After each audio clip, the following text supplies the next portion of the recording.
Well, I don't have to tell the people in this room what the Independent Institute is and what it does, or how wonderful it's been 30 years of the Independent Institute being what it is and doing what it does.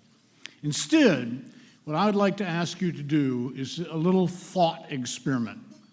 What if we didn't have an Independent Institute think tank?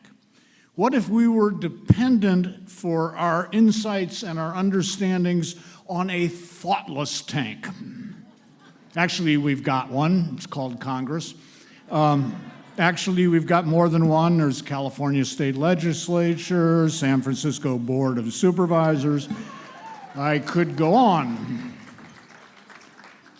The Independent Institute's mission is to boldly advance peaceful, prosperous, and free societies grounded in a commitment to human worth and dignity. Now, what about other institutions that boldly advance using terror, war, and police powers, impoverished and oppressed societies grounded in a commitment to make human life stink? There are plenty of those other institutions out there. It's a fact that might seem to discourage supporters of the Independent Institute. Not that we are discouraged. Brave people don't get discouraged. And it takes a lot of bravery to support clear thinking. Bravery to be logical in the face of the absurd, to be informed in the face of ignorance, to be right in the face of wrong. We few, we happy few, we band of brothers and sisters, thoughtless people at home in bed with their bad political ideas shall think themselves accursed they were not here tonight. And I have just one thing to say to supporters of the Independent Institute now more than ever. Now more than ever. I say that because of what people have said to me. People have said, PJ, isn't it a terrible time to be a libertarian right now? And I understand what they mean, but none of the bad things we're experiencing make it a terrible time to be a libertarian. They make it a necessary time to be a libertarian. When your house is on fire, that's not a terrible time to be a volunteer fireman. You know?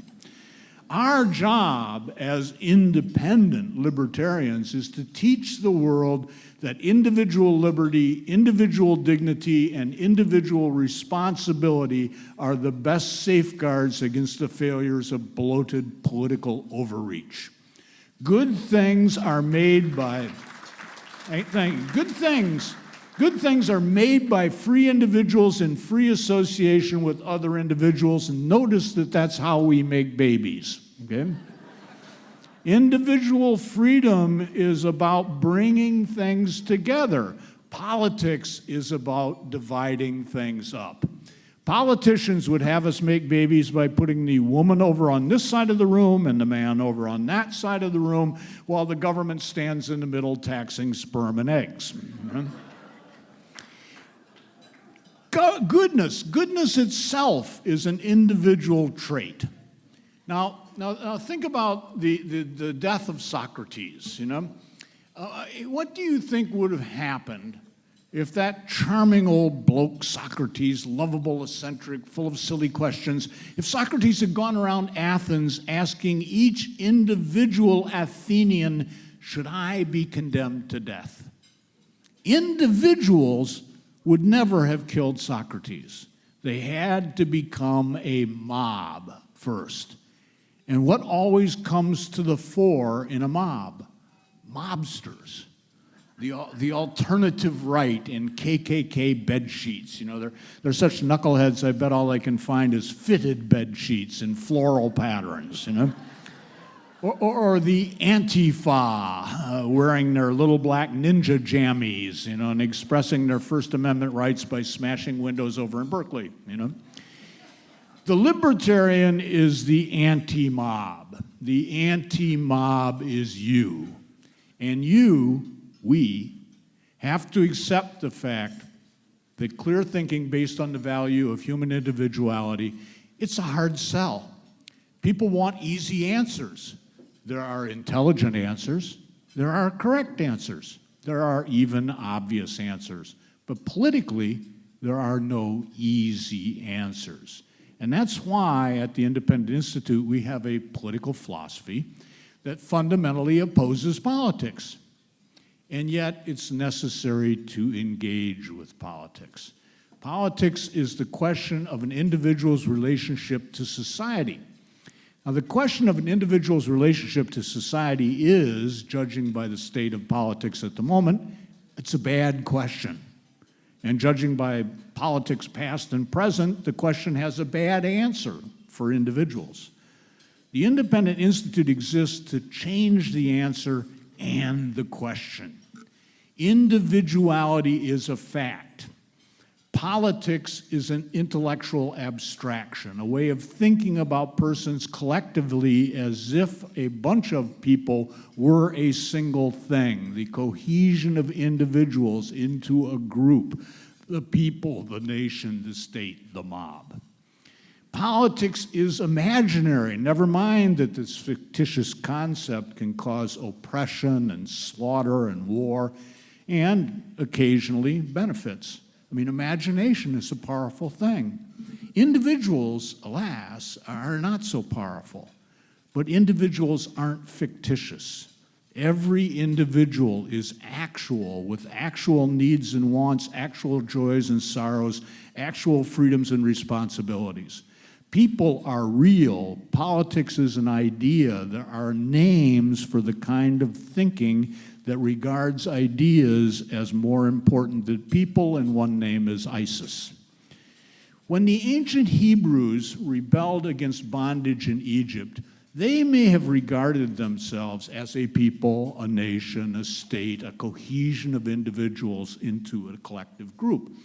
God said no. And then God gave the Hebrews a timeout, and he delivered his 10 commandments.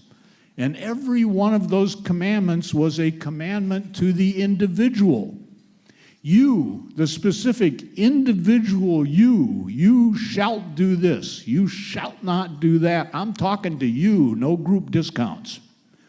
Closest God gets to collectivism in the 10th commandment is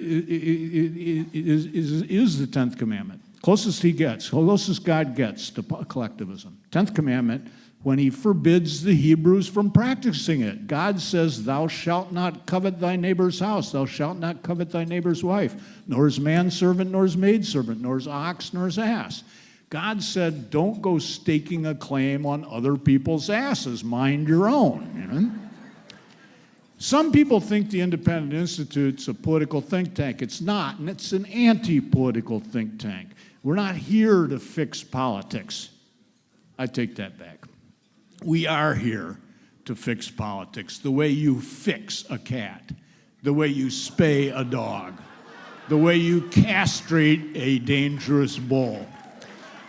We mean to tame these political SOBs. We're going to teach them not to beg at the table, teach them not to bark at the moon, teach them to quit licking each other's, you know what I mean. We're going to teach them to heal. We're going to teach them to come when they are called, you know. We're going to teach them domestic policy. Stay off the furniture. No politics on my bed. We're going to teach them foreign policy. Stop making messes on other people's lawns. We're going to teach them to roll over and play dead because we're going to teach them term limits.